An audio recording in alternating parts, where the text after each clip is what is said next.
L'auteur de l'Arabe du futur, Riyad Sattouf, publie Moi, Fadi, le frère volé. Riyad Sattouf est notre invité dans Délivrez-vous.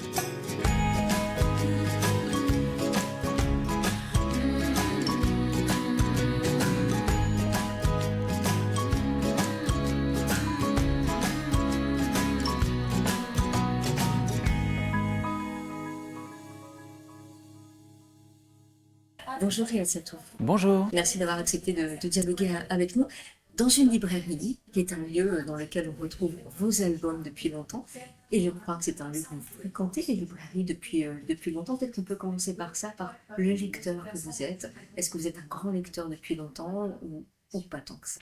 Ah non, si, moi c'est ma passion les livres, donc pour moi ça a été très clair assez rapidement que j'avais envie de participer à la création de ces objets qui semblent être des choses magiques, c'est-à-dire dans lesquelles se trouvent des petits signes qui nous font avoir des hallucinations. Enfin moi quand j'étais très jeune, j'ai tout de suite trouvé qu'il y avait quelque chose de magique dans le livre et dans les bandes dessinées encore plus, parce qu'il y a des couleurs, on peut très bien ne pas savoir lire et quand même comprendre ce qui se passe dedans. Voilà, moi je reste fasciné de la même manière que quand j'avais 5 ans et que j'ai ouvert une BD pour la première fois. Quelle était la BD que vous avez ouverte pour la première fois? C'était un Tintin et c'était le trésor de Récam le Rouge. D'accord, Tintin envoyé par votre grand-mère, si je ne m'abuse, je vais dire ça. Alors qu'elle n'aimait pas plus que ça la bande dessinée, votre grand-mère maternelle, et c'est elle qui vous a donné le goût, la connaissance de ces albums-là, de Tintin. Oui, c'est vrai qu'en fait, bon, elle aimait plutôt pas mal Tintin, mais c'était vraiment le maximum de ce qu'elle pouvait faire, enfin ce qu'elle pouvait aimer. Et c'est vrai que bon, à cette époque-là, on habitait dans un petit village en Syrie, donc ma grand-mère bretonne m'envoyait les Tintins par la poste, donc ils mettaient des mois à arriver, parce qu'à l'époque, bon, le monde était beaucoup plus grand qu'aujourd'hui. Et c'est vrai que la lecture de ces albums m'a profondément marqué, et c'est par ces albums-là que j'ai décidé de tout faire dans ma vie pour faire des BD. Ça veut dire que petit enfant, franco-syrien en Syrie à 5 ans, qu'est-ce que change Tintin dans votre vie à ce moment-là? Est-ce que sans Tintin, peut-être qu'il y aurait eu d'autres rappeurs au monde? Oui, certainement, mais en même temps aussi, il y avait quelque chose de très... comment dire, c'était évident et assez positif, c'est qu'en fait, il n'y avait rien dans ce petit village. C'est-à-dire, il y avait absolument 0 livre, 0 magazine, d'aucune sorte, 0 image. Les seules images que les enfants pouvaient s'échanger, c'était des toutes petites images extrêmement mal imprimées, qui avaient dans des espèces de chewing-gum, un petit peu comme l'époque des Malabars, mais c'était toujours des photos tirées qui étaient prises de télévision, où on voyait des extraits de séries. Enfin, il n'y avait aucune culture de l'image d'aucune sorte, en tout cas là où on habitait. Donc c'est vrai que les Tintins, d'un coup, c'était comme un îlot de signes, un îlot de couleurs, un îlot de positivité, ou je sais pas, c'était un monde, quoi. Moi j'ai vu pour la première fois des îles tropicales, je les ai vues pour la première fois en dessin dans Tintin sans jamais avoir vu le moindre palmier, enfin la première girafe que j'ai vue dans ma vie, je l'ai vue dans Tintin. Enfin voilà, c'était vraiment comme ça. Alors, vous avez publié très jeune, si je ne m'abuse, enfin moins de 20 ans, c'est ça, je ne me trompe pas quand même, mais c'est très jeune, vous êtes devenu vous-même très connu assez rapidement. Aujourd'hui, l'Arabe du futur, les carnets d'Esther vous ont rendu célèbre dans presque le monde entier. Vous êtes publié dans combien de pays? Vous êtes 23 pays. 3 pays, ce qui est énorme. Et puis là, vous arrivez avec une bande dessinée qui est presque événement dans toute la continuité que vous avez fait, puisque Moi, Fadi, le frère volé, le premier volet des aventures de ce frère que vous n'aviez pas vu pendant 20 ans, en 2011, qui était à l'origine même de l'écriture de l'Arabe du futur. Finalement, vous avez raconté votre propre histoire avant de raconter la sienne. Ce frère mal connu, inconnu, étranger dans votre propre famille, vous avez pris le temps finalement d'arriver à cette histoire-là. Pourquoi vous a-t-il fallu passer par votre propre histoire avant de raconter ce qui est peut-être le cœur même de l'histoire familiale? C'est difficile parce que je n'intellectualise pas tellement les choses. Les livres apparaissent comme ils apparaissent. Et il y a un moment qui est leur moment et c'est le moment où ils doivent arriver. Et je sais que ce livre-là, pour le coup, j'y ai pensé pendant de très nombreuses années, durant toute la réalisation de l'Arabe du futur. En fait, je voulais le faire, mais je ne voulais pas qu'il soit seul quand il sortirait. Voilà, je voulais qu'il y ait les autres tomes. Non pas que je pense qu'il faille avoir lu les autres pour le lire, mais c'est le membre un peu séparé de la famille qu'on retrouve à la fin. Voilà, il y avait une sorte de métaphore aussi dans l'arrivée de ce livre qui m'a poursuivi en tête durant la réalisation des premiers tomes de l'Arabe du futur. Alors, ce qui est très touchant, c'est le début déjà de ce livre-là, puisqu'on voit la fratrie, les 3 frères, on voit lui, le petit, on voit les 2 autres frères, et on voit en quelques pages les différences entre les 3, donc 3 personnalités différentes, et puis on voit déjà la violence qu'il y a, le côté pas sympa du tout dans une fratrie. Est-ce que c'était important pour vous de commencer par ça, par raconter justement ce rapport-là et cette fratrie-là? Oui, oui, bah, de toute manière, moi c'est vrai que j'aime bien raconter les choses. Enfin, disons que je suis parti des histoires de mon frère, donc moi j'avais pas forcément les mêmes souvenirs que lui. Et ça m'amusait beaucoup de me représenter en personnage secondaire, pas très sympa. C'est vrai que comme beaucoup de grands frères, j'étais pas toujours gentil avec mes plus petits. Je voulais pas qu'ils m'embêtent, je voulais pas qu'ils jouent avec mes jouets, je voulais pas qu'ils... Et en fait, c'est vrai, c'est aussi une manière de raconter comment, quand tout s'arrête d'un coup et qu'il y en a un qui disparaît, en fait, on reste seul avec sa culpabilité d'avoir été potentiellement méchant, d'avoir pas forcément... On s'est dit qu'on avait le temps de dire les choses voilà, quand on est enfant, on a l'impression que la vie est infinie et que ça va durer pour toujours. Donc c'est aussi une manière d'augmenter la portée entre guillemets dramatique de l'histoire que de raconter ça. Ça veut dire que là, cette fois, vous avez raconté à partir de ses souvenirs, de sa mémoire à lui, pas des vôtres, ce qui était l'inverse de l'Arabe du futur, avec une confiance absolue dans ce qu'il vous raconte. Et puis j'imagine aussi un peu votre imagination, parce que certes, c'est un récit à partir de la vraie vie, de la réalité, mais ça reste un récit, ça reste un objet, un récit dessiné, donc ça passe aussi par votre imagination, par votre filtre à vous. Comment on travaille ? Comment on fait tout ça ? En fait, c'est assez simple. D'un point de vue personnel, ça m'intéresse. En fait, ces histoires m'intéressaient. Donc, je voulais vraiment savoir tout ce qu'il avait dans la tête. Et c'est vrai que c'est quelque chose que j'ai fait, notamment dans les Cahiers d'Esther, où j'ai déjà illustré les histoires d'une jeune fille. Dans Le Jeune Acteur, avec Vincent Lacoste, j'ai illustré ces histoires, nos doubles points de vue. Tous les lieux dont me parlait mon frère pour faire ce livre, je les connaissais. Mais j'étais très curieux aussi d'illustrer le progrès, par exemple. C'était pas les mêmes voitures qu'à mon époque, il y avait des magasins en plus, etc. C'était aussi une manière de m'intéresser un peu à l'histoire, l'histoire d'un pays, c'est un voyage aussi pour moi non, c'était finalement assez simple à faire parce que ce livre, je l'ai répété 50 fois dans ma tête pendant plusieurs années. Voilà, avant de le faire. Donc je savais exactement par où j'allais passer. Je savais aussi dans l'Arabe du futur par où je passais pour repasser sur les mêmes endroits dans ce livre-là, mais de l'autre côté du miroir quelque part. Alors c'est une histoire de déplacement aussi, d'un jeune enfant qui n'a rien demandé, que le père emporte avec lui en Syrie et qui va découvrir un autre monde, qui va découvrir un père qu'il ne connaît pas, un pays étranger, d'autres camarades, une autre école, etc. C'est ça que vous racontez, c'est aussi une transformation qui se fait aussi pour cet enfant-là. Oui, et puis c'est aussi une manière de montrer que même si tout est extrêmement dramatique, il y a quand même quelque chose chez l'être humain qui est incroyable, c'est la faculté d'adaptation à toutes les situations, c'est-à-dire raconter comment on peut perdre sa langue maternelle en quelques mois, s'adapter complètement à une culture, à une société. Voilà, je me dis, s'il avait été kidnappé chez les Inuits ou, je sais pas, en Sibérie, ça aurait été la même chose. Enfin, il se serait adapté au lieu. Et c'est toujours marrant de raconter ça, parce que ça parle vraiment de ce qu'est l'être humain aussi, une adaptation permanente à toutes les situations. Alors, moi je trouve aussi que c'est un livre qui parle du père, vraiment beaucoup, presque plus, on peut me permettre de dire ça, presque plus du père que de Fadi, que de l'enfant. Oui, c'est vrai que ce personnage du père, il s'était imposé assez rapidement dans l'Arabe du futur, sans que je l'ai vraiment décidé en fait.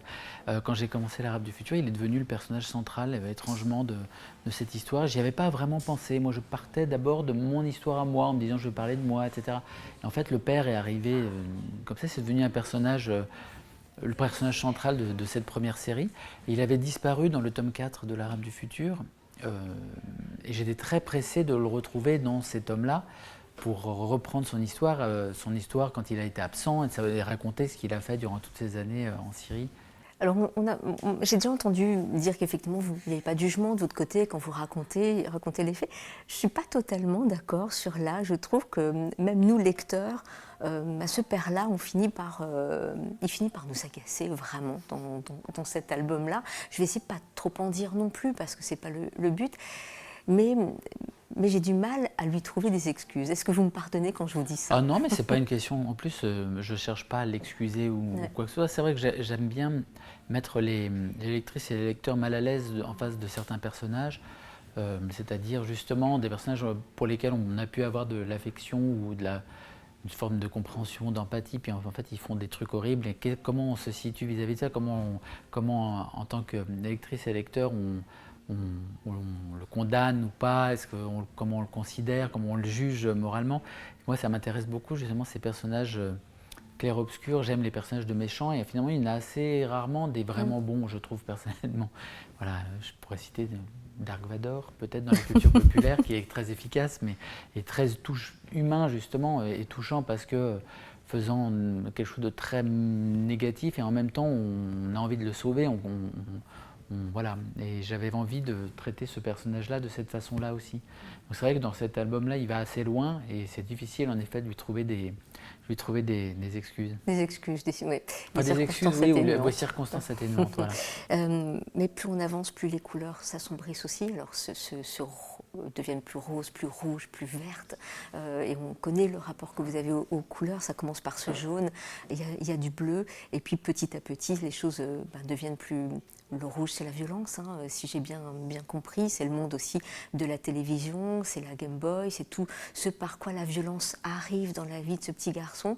Le rouge, c'est la couleur de la Syrie. Hein, vous avez souvent illustré comme ça. Et plus on avance, plus ça devient très sombre, je trouve, dans cet album-là.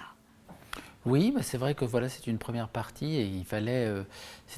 L'histoire de mon frère est quelque chose d'inracontable dans le sens où quand j'ai commencé. C'est le type d'histoire où on se dit oh là là, comment en parler, comment la raconter, c'est un drame, voilà. Et moi je me suis dit j'ai attendu d'avoir 46 ans pour être capable de la mettre en image et de quand même m'y affronter, enfin m'y mesurer et de la mettre en image. Et donc c'est vrai qu'elle a une part c'est un drame, c'est vrai que c'est un terrible drame.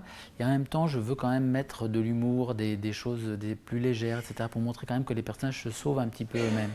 Vous avez depuis très longtemps raconté l'histoire de cette famille très particulière. À quel moment vous êtes rendu compte, ou à quel âge vous êtes rendu compte que c'était probablement un récit ou de la fiction possible, cette famille-là très particulière? Très vite en fait, parce que j'ai toujours trouvé que les membres de ma famille étaient des personnages. Alors c'est peut-être ma façon à moi de voir le monde qui était de le voir sous la forme de bande dessinée et puis il y avait des membres de ma famille qui étaient rigolos, ils avaient des caractérisations assez fortes. Voilà, j'avais une grand-mère qui était vraiment marrante dans sa façon de se comporter, mon grand-père maternel qui était une sorte d'obsédé sexuel naturiste. Enfin, c'était des personnages avec des caractéristiques que je ne retrouvais pas partout chez tous les gens que je pouvais croiser. Et donc, et même mon père surtout, qui était syrien, enfin très étrange, quoi. Et c'est vrai que ça a été très clair pour moi que c'est des personnages. Après, il m'a fallu de nombreuses années avant de transformer ça en histoire. Je pense que voilà, il fallait juste que je digère certainement, que je comprenne des choses, qu'il y ait des maturités qui étaient certainement absentes quand j'étais plus jeune. Alors la géopolitique n'est pas totalement absente de ce que vous faites. Il y a quand même des regards aussi sur le monde politique, hein, aussi bien en Syrie, même en France. Quand on regarde de près, ça va beaucoup plus loin que cette histoire familiale. Ça, c'est quelque chose dont vous vous rendez compte ou ça vient naturellement? En fait, c'est deux choses. C'est-à-dire que ça vient à la fois naturellement et en même temps, c'est l'occasion pour moi de parler de sujets qui peuvent éventuellement faire apprendre des choses aux lectrices et aux lecteurs, voilà, sur un pays, sur la géopolitique, en effet, sur la façon dont les gens sont éduqués à penser de manière différente suivant les endroits et les pays, et qu'en fait, des générations après ou des années après, ça crée des ennemis ou pas. Enfin voilà, c'est intéressant aussi de raconter ça, c'est comment ce qu'on raconte aux enfants les transforme et fait d'eux des adultes d'une certaine façon, quoi. La place des femmes encore là, la place de la mère, la place de la sœur, du père en Syrie, et puis d'une autre femme aussi. Il y a une grande question sur la place des femmes dans ce. Oui, et puis en même temps, c'est-à-dire que quand je commence mes bandes dessinées, je me dis pas, tiens, je vais faire un truc sur la place des femmes. C'est aussi la vie qui est comme ça, et de suivre, de raconter, de la transformer en histoire. Ensuite, ça devient quelque chose qui a un sens sur ces sujets-là, mais c'est vrai que c'est ça aussi que je voulais faire. Je raconte des faits et des histoires, des actes, et ça, je suis très content quand en effet, ça commence à avoir une portée métaphorique ou symbolique, et c'est un sujet qui me plaît énormément, en effet. Fadi est un enfant qui se rebelle aussi un petit peu, hein, à un moment donné, voilà, un peu contre son père. On le voit aussi ne pas toujours être d'accord. Alors après, c'est facile, un enfant c'est malléable, et vous le montrez aussi qu'à coup de bonbons ou d'une nouvelle Game Boy, il arrête de se rebeller.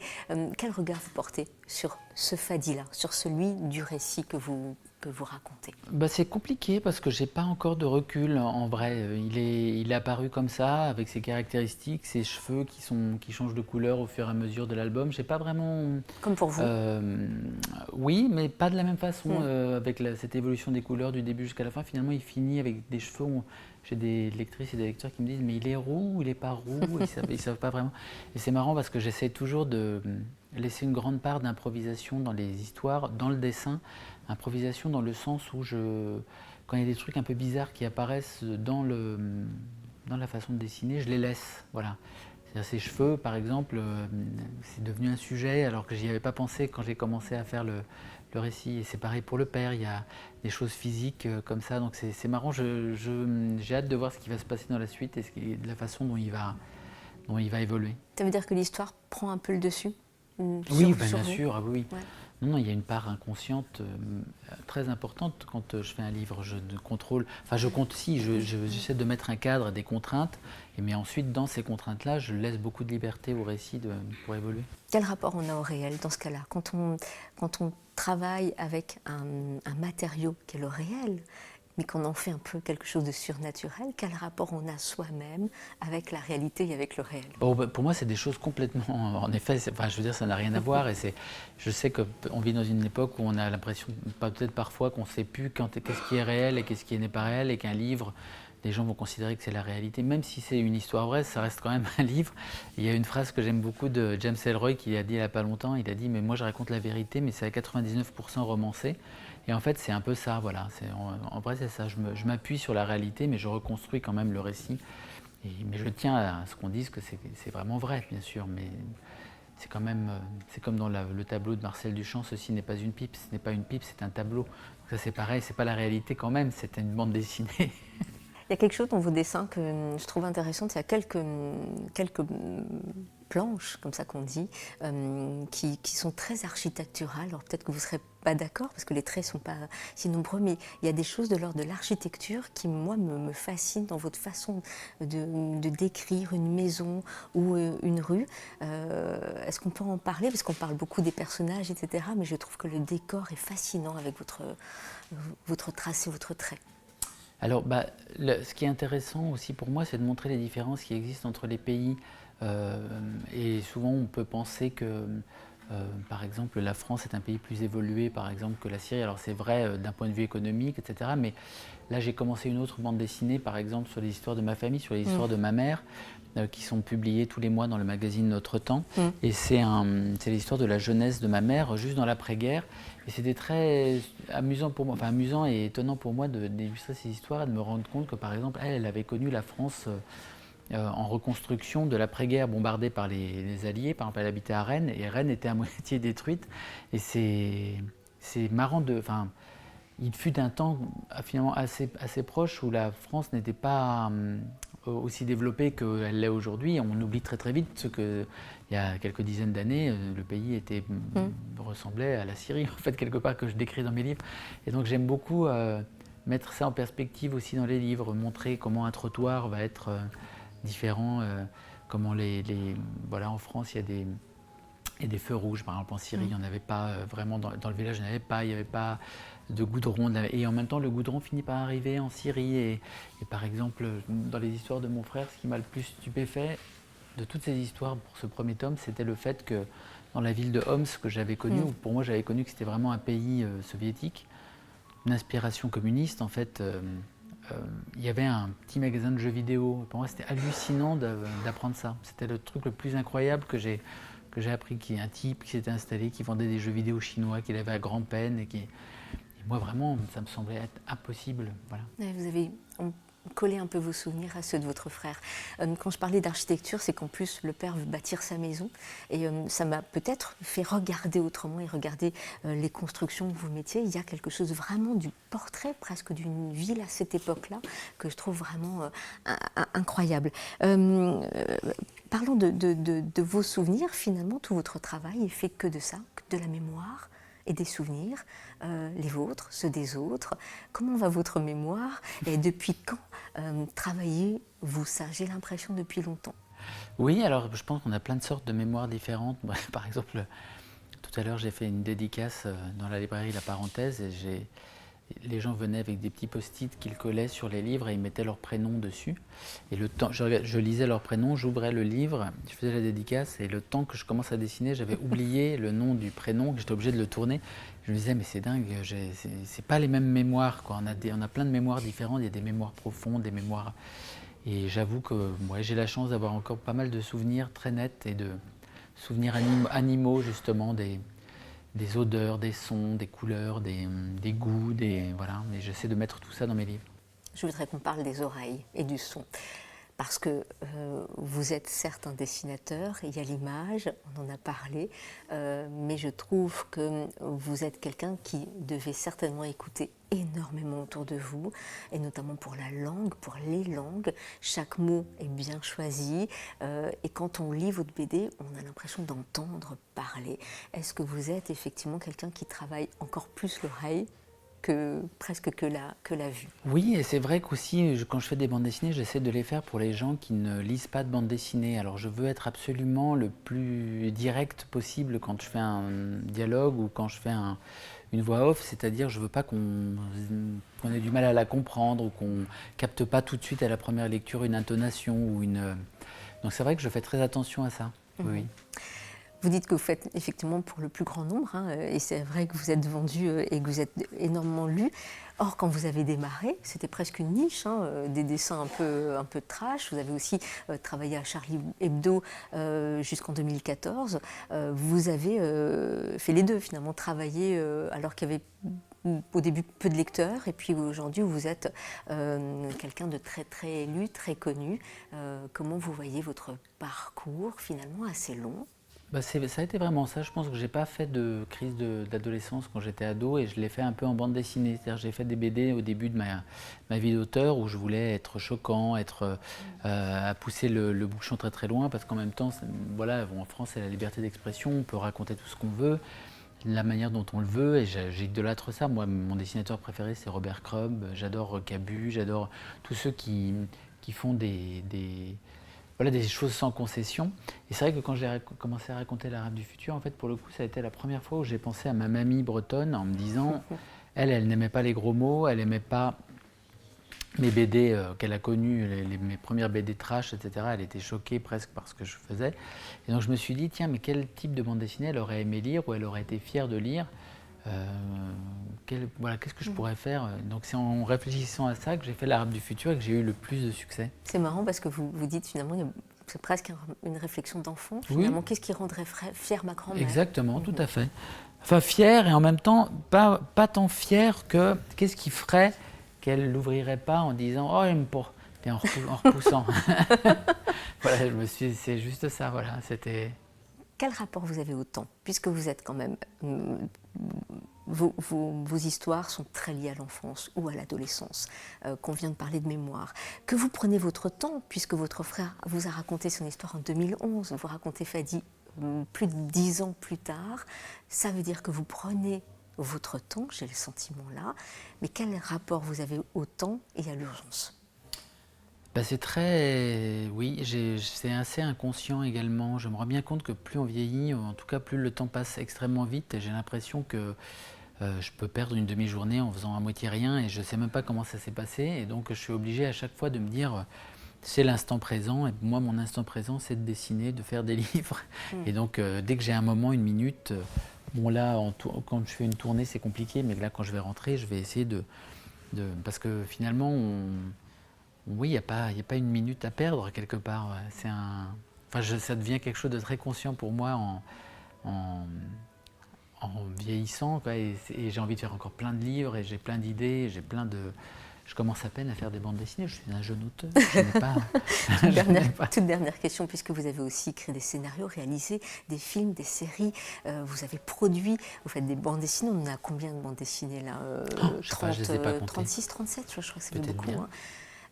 Jamais, vous connaissez Johannes Farr, qui a fait aussi du cinéma, de la bande dessinée et de la littérature.